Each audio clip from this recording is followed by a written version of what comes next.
បោះឆ្នោតនៅថៃគ្មានគណៈបកណាមួយត្រូវបានរំពឹងថា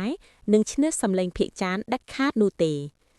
ថៃបានចាប់ផ្ដើមការបោះឆ្នោតទូទៅជាផ្លូវការនៅថ្ងៃអាទិត្យទី8ខែកុម្ភៈឆ្នាំ2026នេះដោយមានប្រជាជនជាង50លាននាក់បានចុះឈ្មោះបោះឆ្នោតការិយាល័យបោះឆ្នោតបានបើកទ្វារនៅម៉ោង8ព្រឹកថ្ងៃអាទិត្យនេះហើយការបោះឆ្នោតនឹងបញ្ចប់នៅម៉ោង5ល្ងាចថ្ងៃដដែលនៅក្នុងការបោះឆ្នោតថ្ងៃនេះអ្នកបោះឆ្នោតមិនត្រឹមតែជ្រើសរើសមេដឹកនាំថ្មីរបស់ប្រទេសរបស់ពួកគេប៉ុណ្ណោះទេ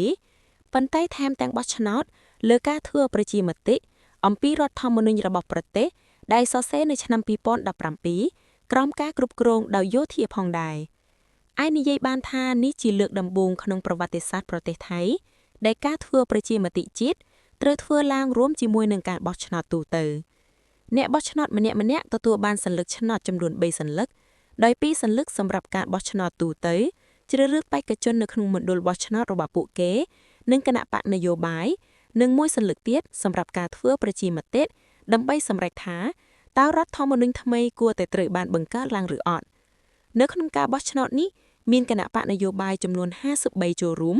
ប៉ុន្តែគេឃើញមានគណៈបកតែ3ប៉ុណ្ណោះដែលមានការប្រកួតប្រជែងគ្នាខ្លាំងលើសមរភូមិនយោបាយនៅក្នុងនោះមានគណៈបកភូមិใจថៃដែលមានលោកអនុទីនឆាន់វីរាគុលជាបេក្ខជននាយករដ្ឋមន្ត្រីតំណាងបកចូលរួមប្រកួតប្រជែងគណៈបកនេះមានកម្លាំងគាំទ្រពីយោធាចំណែកមួយទៀតគឺគណៈបកប្រជាជនដែលមានលោកណាត់ថាផងរឿងបញ្ញវុធជាបេក្ខជននាយករដ្ឋមន្ត្រីវ័យក្មេងជាងគេតំណាងបកចូលរួមប្រកួតប្រជែងគណៈបកមួយនេះប្រមូលផ្ដុំដោយយុវជនវ័យក្មេងពោពេញដោយចំណេះដឹងនិងជំរុញដល់ការធ្វើកំណែតម្រង់ហើយក៏ទទួលបានប្រជាប្រិយភាពមិនធម្មតាឡើយបើយោងតាមការស្ទង់មតិមុនបោះឆ្នោត